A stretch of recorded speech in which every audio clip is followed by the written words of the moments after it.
Գիտեք ինչ, մեր դիրքորոշումը շատ բաց է, քանի որ երբ Ադրբեջանը այդ մտահոգությունն է առաջ քաշում ասելով, որ Հայաստանի Հանրապետության սահմանադրության մեջ կան տարածքային պահանջներ Ադրբեջանի դեմ, չձանձրացնեմ ձեզ, բայց մենք կարող ենք ապացուցել, որ որևիցե տարածքային պահանջ մեր սահմանադրության մեջ չկա Ադրբեջանի նկատմամբ։ Եվ մենք կարող ենք ապացուցել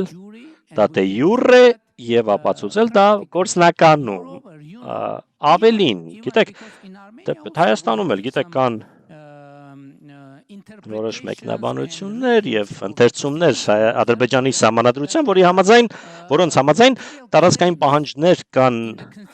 Ադրբեջանի սահմանադրության մեջ Հայաստանի նկատմամբ, սակայն ինչու մենք չենք առաջ քաշում այդ հարցը, ինչու մենք առաջ չենք քաշում, չենք բարձրացնում այդ հարցը, որովհետև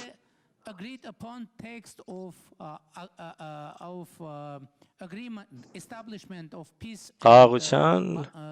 եւ միջպետական հարաբերությունների հաստատման մասին համաձայնագրի տեքստում Հայաստանի եւ Ադրբեջանի միջեւ, որը նախաստորագրվել է Վաշինգտոնում, բոլոր այդ հարցերը անդրադարձված են։ Իմիջայլոց արդեն դա հրապարակված փաստաթուղթ է եւ բոլորը կարող են այն գտնել համացանցում եւ ընթերցել։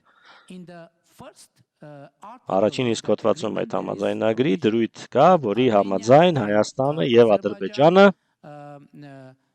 ճանաչում են միմյանց տարածքային ամբողջականությունը,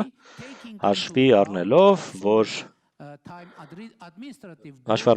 խորհրդային ժամանակների վարչական սահմանները դարձել են պետական սահմաններ, դրա հիման վրա Հայաստանը եւ Ադրբեջանը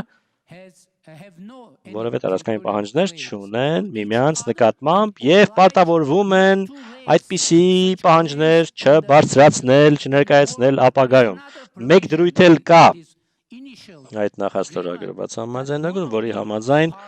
կողմերից ոչ մեկը իրավունք չունի իր ներպետական օրենսդրությունը մեջ բերել, վկայակոչել, չկատարելու համար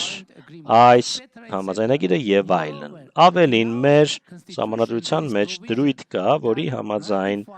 վավերացված միջազգային փաստաթղթերը ավելի բարձր իրավաբանական ուժ ունեն, քան ներպետական օրենսդրությունը։ Ուստի ընդհանուր առմամբ ուղղակիորեն պատասխանելով ձեր հարցին, եկեք պատկերացնենք, որ հիմա խաղաղության համաձայնագիրը ստորագրվում է, դրանից հետո մեր սահմանադրության եւ օրենսդրության համաձայն մենք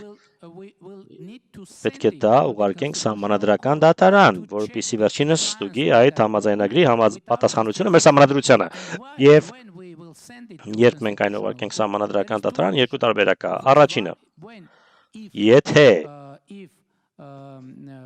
սահմանադրական դատարանը որոշի, որ այն ամբողջովին համապատասխանում է մեր սահմանադրությանը, ապա խոչընդոտ չկա, որ դա վավերացվի, այդ համաձայնագիրը վավերացվի եւ երբ այն վավերացվի, մեր սահմանադրության համաձայն այն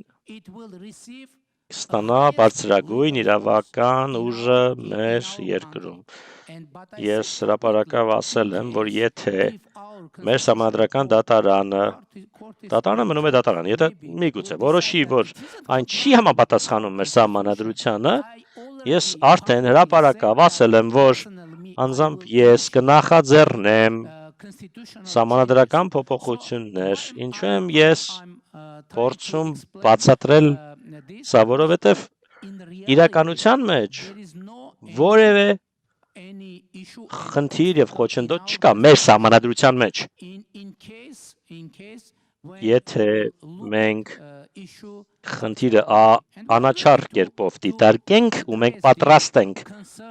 արձագանքել Ադրբեջանին ուզող հարցերին, նստել եւ քննարկել նշբությունները, իմիջայլոց գաղափար կար անգամ միջազգային իրավաբանական փորձաքննություն անցկացնել այս հարցի պատասխանը հասկանալու համար,